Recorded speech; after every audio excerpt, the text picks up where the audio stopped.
할렐루야. 주님의 은혜와 평안이 여러분과 또 여러분의 가정 가운데 함께 하시기를 기원합니다. 대림절기 가운데 있습니다. 2000년 전 예수님께서 이 땅에 오심을 우리가 기억하고 또 기념하기 위해서 또 다시 오실 우리가 예수님을 맞이하기 위해 준비하고 기다리는 그 절기의 시간을 가지고 있습니다. 여러분은 이 시간에 무엇을 기다리고 있습니까? 또 여러분이 기다리는 이 시간 동안에 여러분은 어떤 은혜와 어떠한 일들을 경험하고 있습니까? 미국의 단편소설, 특별히 주홍 글씨를 쓴 단편소설 작가 나다니엘 호선이 큰 바위 얼굴이라는 단편소설을 1850년대에 썼습니다. 아마 내용을 아시는 분들도 있을 겁니다. 내용은 이렇습니다. 미국의 한 마을에 거대한 바위산이 있었습니다. 그 바위산 꼭대기에는 사람의 모양을 한 거대한 바위가 있었습니다. 큰 바위 얼굴이라고 불리는 것입니다. 주인공 어니스트는 어린 시절부터 그 큰 바위 얼굴을 보며 성장하였습니다. 그러면서 저 큰 바위 얼굴과 똑같은 사람을 만나기를 원했고 또 그 사람이 나타나기를 기다리고 있었습니다. 그렇게 성장하는 가운데 사람들이 저 큰 바위 얼굴과 닮은 사람이 나타났다라고 말하는 소식을 듣습니다. 돈이 많은 재력가 게더골드, 그리고 전쟁 영웅 블러드 앤 썬더, 그리고 성공한 정치인 올드 스토니 피즈. 사람들은 그 사람이 정말 저기 큰 바위 얼굴과 똑같이 닮았다라고 칭송하면서 높이고 자랑스럽게 여겼습니다. 사람들은 그 사람들을 보려고 몰려들기 시작했습니다. 주인공 어니스트도 마찬가지로 그 사람들을 보려고 가까이 다가갔는데 그 사람들을 보면서 실망했습니다. 왜냐하면 큰 바위 얼굴과 닮지 않았기 때문입니다. 그렇게 실망하면서 돌아가는데 큰 바위의 얼굴이 어니스트의 마음에 이렇게 말하곤 했습니다. 실망하지 마라, 반드시 나타난다. 그러면서 주인공은 다시 저 큰 바위 얼굴을 바라보면서 저 큰 바위 얼굴과 닮은 사람이 나타나기를 기다리고 있었습니다. 그렇게 시간이 흐르면서 주인공 어니스트는 참 훌륭하게 성장하였습니다. 많은 사람들이 그 어니스트를 만나기 위해, 존경하기 위해 찾아왔고 그의 말을 듣기 위해 찾아왔습니다. 그러던 중 어니스트가 한 시집을 읽게 됩니다. 그 시집을 읽으니까 너무나 감명 깊고 너무나 위대한 내용을 담고 있어서 이 시인이야말로 큰 바위 얼굴과 닮았다라고 여기면서 그 시인을 만나기를 고대하고 있었습니다. 그런데 정말로 그 시인을 만나게 되었습니다. 근데 만나자마자 어니스트는 또 실망하게 되었습니다. 닮지 않았기 때문이지요. 시인도 말합니다. 나는 저 큰 바위 얼굴과 닮지 않았다고 고백합니다. 그러면서 그 둘은 이야기를 나누고 길을 걸어가던 도중에 시인이 그 어니스트의 얼굴을 바라보는데 저 큰 바위 얼굴과 같이 겹쳐 보이면서 그가 큰 감명을 받으며, 시인이 큰 감명을 받으며 사람들에게 이렇게 외칩니다. 보십시오, 보십시오. 어니스트야말로 큰 바위 얼굴과 똑같이 생겼습니다. 그러자 사람들이 그 말을 듣고 어니스트를 바라보고 저 큰 바위 얼굴을 바라봅니다. 정말로 똑같이 생겼던 것이죠. 드디어 큰 바위 얼굴과 똑같은 사람이 나타나게 된 겁니다. 그런데 정작 어니스트는 자신의 길을 천천히 걸어가고 있습니다. 여전히 큰 바위 얼굴을 기다리고, 닮은 사람을 기다리고 만나기를 고대하며 길을 걸어가고 있었습니다. 이야기는 이렇게 마치게 됩니다. 우리가 기다리는 대상을 닮아가곤 합니다. 우리는 기다리는 대상을 우리가 마음속에 그리고 또 그 사람이 나에게 다가오기를 기다리면서 우리는 그 사람을 닮아가지요. 대림절기입니다. 우리는 예수님을 기다립니다. 우리는 예수님이 이 땅에 오심을 우리는 기다리는 그 시간을 보내고 있습니다. 그러는 동안 우리 역시 주님을 우리 마음 가운데 그리며 그분을 닮아갑니다. 바로 이 대림절기가 바로 이러한 시간입니다. 사랑하는 성도 여러분, 여러분은 지금 무엇을 기다리고 계십니까? 그리고 여러분은 무엇을 바라보면서 지금 기다리는 시간을 가지고 있습니까? 누가복음 12장은 예수님께서 이제 갈릴리 지역을 떠나서 예루살렘을 향해 걸어가시는 그 내용을 담고 있습니다. 이제 십자가를 향해 예수님께 가고 계십니다. 그러는 동안 너무나 많은 사람들이, 수만 명이 예수님께로 몰려들었습니다. 그리고서 예수님께서 그 몰려든 사람들에게 말씀을 전하는 장면이 누가복음 12장의 내용입니다. 처음에는 바리새인들의 외식을 주의하라고 말씀하십니다. 사람들의 시선을 두려워하는 것이 아니라 하나님의 시선을 두려워하라고 하면서 예수님께서 말씀을 전하시죠. 그러면서 한 부자의 비유를 전하고 계십니다. 사람의 탐심과 욕심과 그리고 우리 인간의 그 모든 계획들은 다 헛된 것이다. 그러면서 예수님께서는 땅의 것으로 말미암아 염려하지 말라, 하늘의 것을 소망하라, 먼저 그의 나라와 그의 의를 구하라고 말씀하면서 정말 중요한 말씀 12장 34절에 말씀하십니다. 우리 함께 12장 34절에 있는 말씀 함께 읽겠습니다. 너희 보물 있는 곳에는 너희 마음도 있느니라. 우리의 마음은 보물이 있는 곳에 있다고 말합니다. 우리가 정말 중요하게 여기는 것, 우리가 정말 귀중하게 여기는 곳에 우리의 마음이 있다라는 것이죠. 예수님께서는 이 땅에 마음을 두지 말고 저 하늘의 마음을 두라라고 말씀하시면서 보물이 있는 곳에 너희 마음도 있다라고 말합니다. 즉 우리의 마음이 저 하늘 예수 그리스도께로 향하라고 말씀하는 것이지요. 그러고서 오늘 본문에 이르게 됩니다. 오늘 본문 표제는 이렇게 말하고 있습니다. 깨어 준비하고 있으라. 깨어 준비하고 있으라. 이 땅의 것을 바라보면서 염려하며 살아가는 것이 아니라 주님의 오심을 우리가 기다리고 주님을 바라보며 기다리고 깨어 준비하고 있으라라는 말씀이 오늘 본문의 말씀입니다. 오늘 본문의 말씀을 쭉 읽어보면요, 마태복음 25장에 등장하는 열 처녀의 비유가 떠오릅니다. 비슷하거든요. 배경이 혼인잔치라는 똑같은 배경을 가지고 있습니다. 더불어서 밤 늦게까지 기다리는 사람들의 이야기, 깨어있으라는 이야기가 담겨져 있습니다. 하지만 큰 차이점이 있습니다. 열처녀의 비유는 신랑을 기다리고 있습니다. 혼인잔치의 주인공인 신랑을 기다리고 있는데 오늘 본문은 누구 기다리냐? 혼인잔치에 초대받은 주인이 혼인잔치에 참여하고서 다시 돌아오는 것을 기다리고 있습니다. 그리고 기다리는 사람은 10명의 처녀가 아닙니다. 들러리들이 아니라 종들이 기다리고 있습니다. 하지만 두 말씀 다 똑같이 말하고자 하는 내용이 있습니다. 예수님께서 분명 오신다. 예수님께서 언제 오실지 모르지만 분명히 오신다. 그렇기 때문에 우리가 그 예수님을 기다리는 동안 깨어 준비해야 된다라는 것이 오늘 본문의 말씀입니다. 그렇다면 우리가 어떻게 깨어 기다려야 할까요? 어떻게 준비해야 할까요? 그리고 우리가 준비하는 동안에 우리에게는 어떤 은혜가 임하게 되는 것일까요? 오늘 본문에 그것이 나타나 있습니다. 35절에 있는 말씀을 보니까 우리가 기다리는 동안 준비하고 깨어 준비하는 것은 무엇이냐? 허리에 띠를 띠고 등불을 켜라라고 말씀하고 있습니다. 36절에 있는 말씀 보니까 이렇게 준비된 우리가 무엇을 해야 되냐? 문 앞에 서서 주인을 기다리라라고 말씀하고 있습니다. 이렇게 기다리는 우리에게 임하는 하나님의 은혜는 하나님께서 우리 가운데 일하신다라는 겁니다. 오늘 이 세 가지에 대해서 함께 나눠보도록 하겠습니다. 첫 번째입니다. 우리는 기다리는 동안 깨어 기다려야 합니다. 깨어 준비해야 합니다. 우리 함께 본문 35절에 있는 말씀 함께 읽도록 하겠습니다. 허리에 띠를 띠고 등불을 켜고 서 있으라. 당시 유대인들의 결혼식은 밤 늦게 있었다라고 합니다. 밤 늦게 결혼식을 하다 보니까 결혼식이 다 끝나고 집에 돌아갈 시간은요 굉장히 늦은 밤이라고 합니다. 종들의 입장에서는 주인이 언제 올지 모릅니다. 결혼식장이 좋아서 더 늦게 올지 아니면 그냥 결혼식장에 눈도장만 찍고 돌아올지 어찌 될지 모릅니다. 그것은 주인이 결정할 내용이죠. 이러한 때에 종들의 의무는 이겁니다. 집에서 주인이 돌아오기를 기다리며 맞이할 준비를 하는 것입니다. 그 맞이할 준비를 하는 모습이 오늘 본문 35절에서는 허리에 띠를 띠고 등불을 켜 있으라라고 말씀하고 있습니다. 허리에 띠를 띠라, 이것은 일할 준비를 하라라는 의미입니다. 활동한 준비가 되어 있는 상태입니다. 에베소서 6장에 보면은 하나님의 전신갑주의 내용이 나오지요. 영적 전쟁을 싸우기 위해서 우리가 준비해야 하는데 그 준비하는 것에 가장 먼저 해야 될 게 무엇이냐? 진리의 허리띠를 띠라고 말합니다. 우리가 영적인 전쟁을 하기 위해서 우리가 준비해야 되는데 가장 먼저 해야 될 게 무엇이냐? 진리의 허리띠를 띠는 것이지요. 이렇게 허리띠를 띠는 것은 우리가 무슨 일을 할 준비를 하는 것과 마찬가지입니다.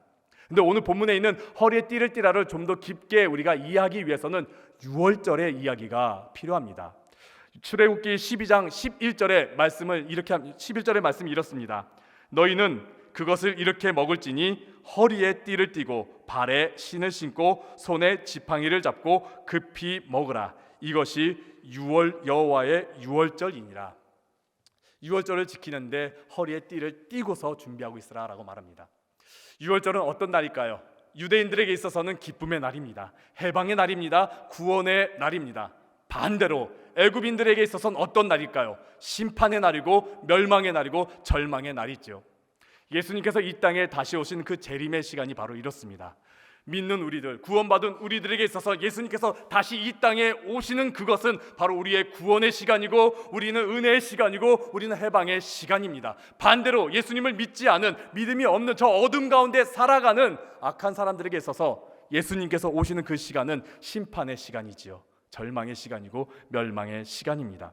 그런데 이 날이 굉장히 긴박하다라고 말하고 있습니다. 그저 가만히 앉아서 그냥 기다리고 있는 것이 아니라 우리가 바로 움직일 수 있는, 바로 뛰어갈 수 있는, 바로 뭔가 할 수 있는 그렇게 긴박하게 준비된 상태가 되어야 된다는 겁니다. 그래서 게으르지 말고 우리가 준비된 상태로 나아가야 된다라고 말하죠.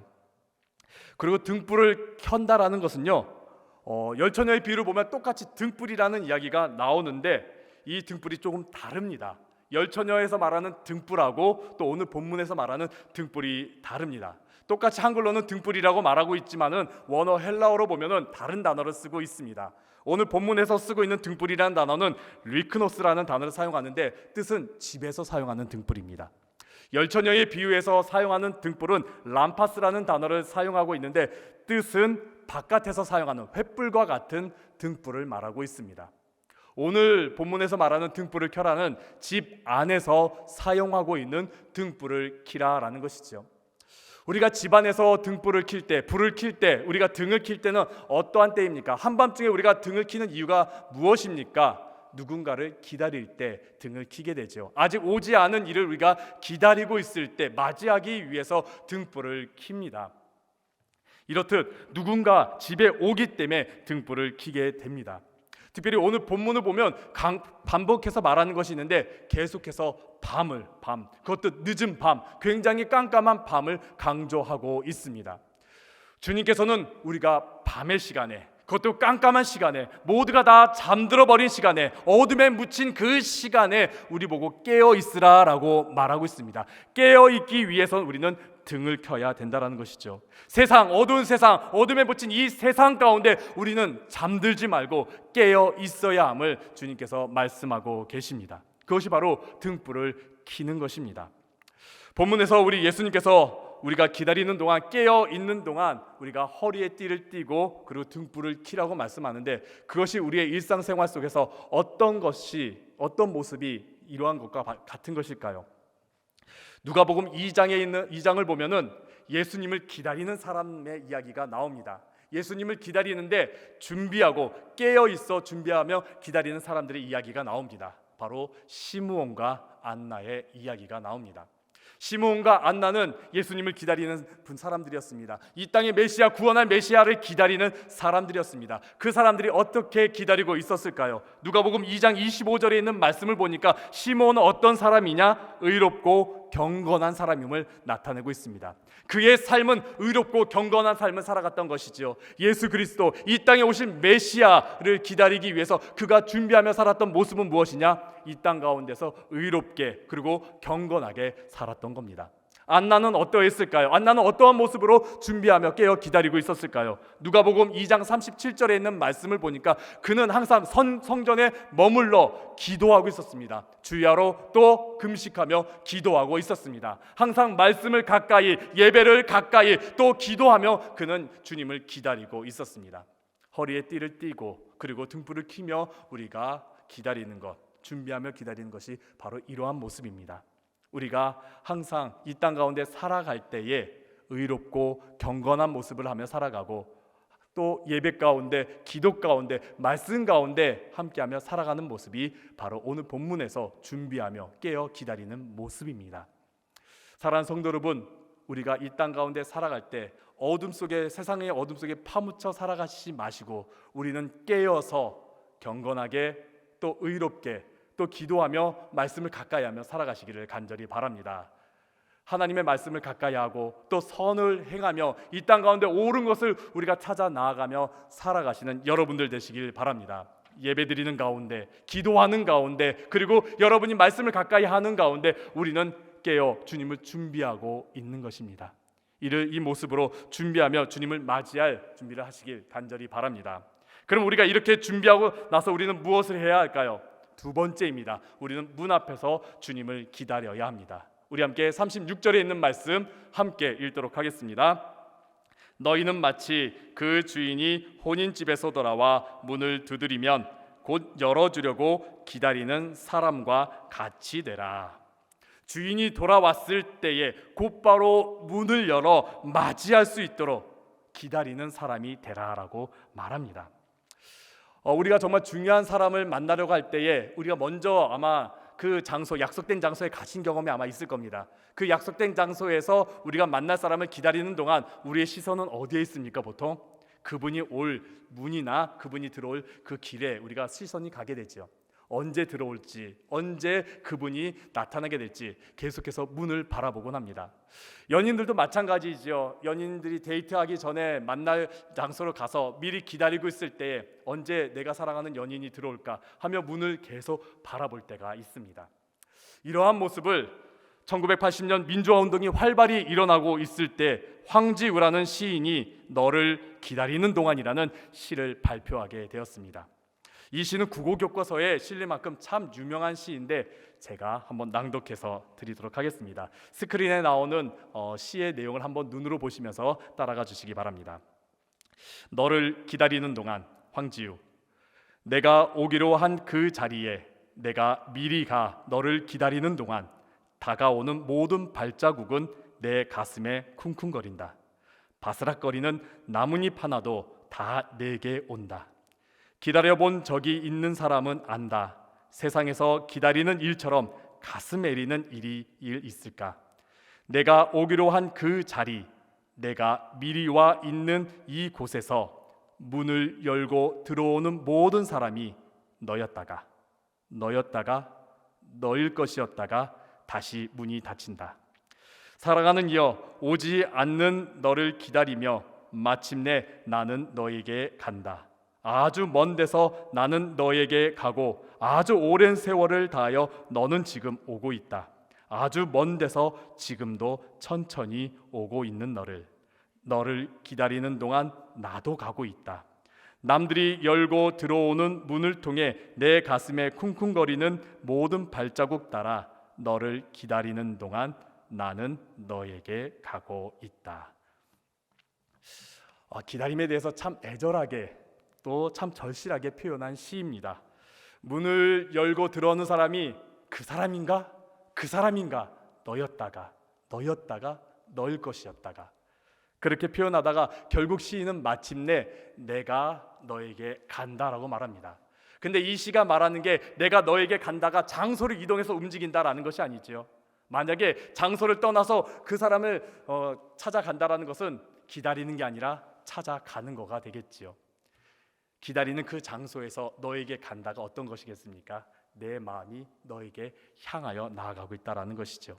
기다리는 동안 그 사람을 향해 마음이 가고 있고 점점 그 사람과 거리가 좁혀져서 결국 만난다라는 것을 시로 표현했습니다.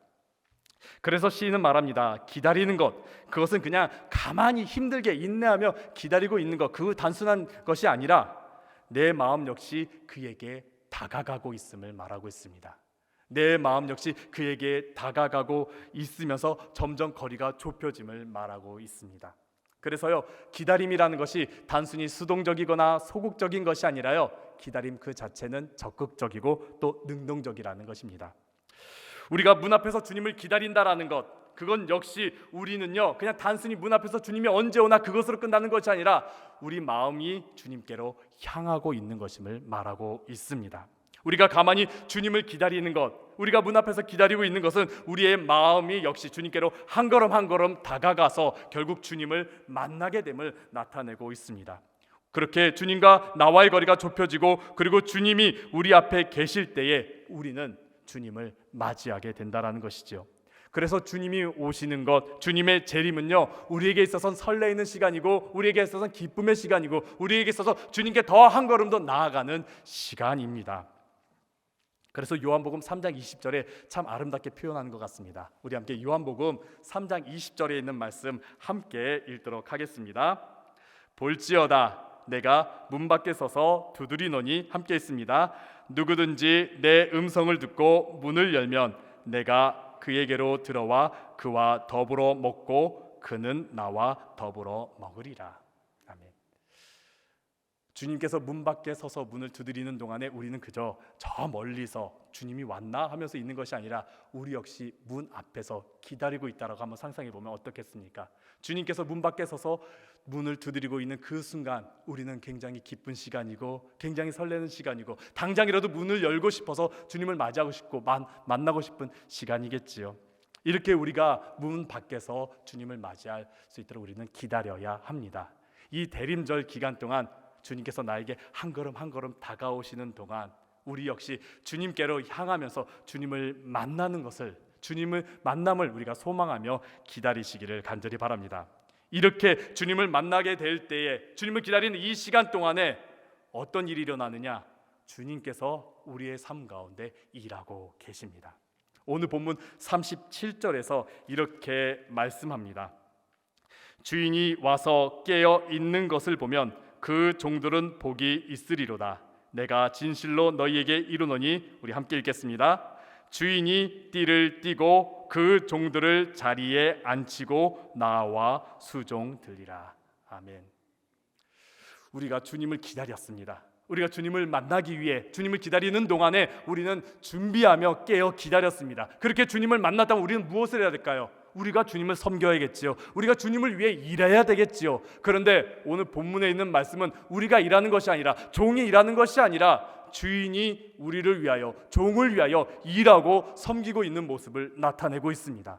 우리가 주님을 만날 때에, 그리고 우리가 주님을 기다리고 있는 이 그 동안에 어떤 일이 일어나느냐? 주님께서 우리의 삶 가운데 일하고 계십니다. 주님께서 우리의 삶 가운데 역사하고 계신다라는 것이죠. 바로 이러한 모습이 임마누엘의 하나님의 모습입니다. 주님께서 우리와 함께 하신다. 그냥 우리 곁에 옆에서 그냥 가만히 서 계신 것일까요? 그렇지 않지요. 임마누엘의 주님은 우리와 함께 하시면서 우리의 모든 것들을 이끄시고 도우시고 역사하십니다. 우리를 인도해 주십니다. 우리를 돌봐 주십니다. 우리를 구원하여 주시고 우리를 치유하여 주시고 우리의 삶 가운데 놀라운 일을 행하시지요. 그것이 바로 우리가 기다리는 동안 우리에게 임하는 놀라운 은혜의 사건입니다. 주님은 우리를 위해 쉬지 않고 일하고 계십니다. 2010년 8월에 칠레의 대지진이 일어났습니다. 칠레 대지진으로 말미암아 구리광산이 완전히 무너지고 말았습니다. 근데 그 무너지는 순간 구리광산 안에 있던 광부 33명이 그냥 갇혀버리고 말았습니다. 깜깜한 속에서, 어둠 속에서, 또 열악한 환경 속에서, 또 두려움과 배고픔과 힘든 그런 속에서 33명의 광부들은 점점 지쳐가고 절망 가운데 빠지고 말았습니다. 앞이 보이지 않는 깜깜한 그런 절체절명의 상황 가운데, 아무것도 없고 무엇을 해야 될지 정말 모르는 그러한 상황 가운데, 정말 그 어둠 가운데 다들 지쳐가고 절망하는 가운데 한 사람이 그 모든 사람을 깨어나게 하는 말을 했습니다. 우리 모두 기도합시다. 우리 모두 기도합시다. 아니, 이런 절망적인 상황에서 기도가 무슨 상관이라 싶은데 33명의 광부들은 함께 기도했습니다. 주님께서 우리를 건져주신다, 우리를 구원하여 주신다라는 그 믿음으로 기도하면서 주님께서 우리를 구원하여 주시기를 기다리고 있었습니다. 그렇게 주님을 붙잡고 주님을 기다리는 동안 그들은 2010년 10월에 전원이 구출되었습니다.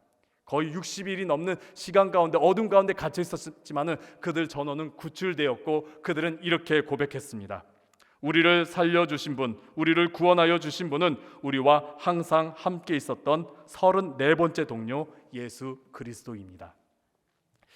주님께서는요, 그 어둠의 시간 가운데 또 그 캄캄한 그 가운데서도 우리와 함께 계시면서 우리를 위해 일하고 계십니다. 우리를 구원하여 주시기 위해 일하고 계십니다. 그렇게 사랑하는 성도 여러분, 대림절 기간 우리는 주님께서 우리 가운데 오심을, 이 땅 가운데 오심을 우리가 기다리면서 준비하며 깨어 있으시기를 간절히 바랍니다. 주님께서 내 곁에 가까이 다가오심을 우리가 바라보며 소망하며 기다리는 여러분들 되시길 바랍니다. 그 기다림이 지루할 수도 있습니다. 그 기다림이 답답할 수도 있습니다. 하지만은 기억하시기 바랍니다. 주님께서 이 땅에 오심은 우리를 멸망코자 하는 것이 아니라 우리를 구원하시고자 하심을, 우리를 건지고자 하심을, 우리와 함께 기쁨을 누리고자 하심을 기억하시면서 우리가 주님을 기다리시기를 간절히 바랍니다. 이 대림절기 더욱더 경건하게 보내시고 더욱더 의롭게 보내시고 더욱더 기도하며 주님을 기다리는 여러분들 되시기를 간절히 바랍니다. 그러면서 임마누엘의 하나님을 만나는 여러분들이 되시기를 간절히 바랍니다.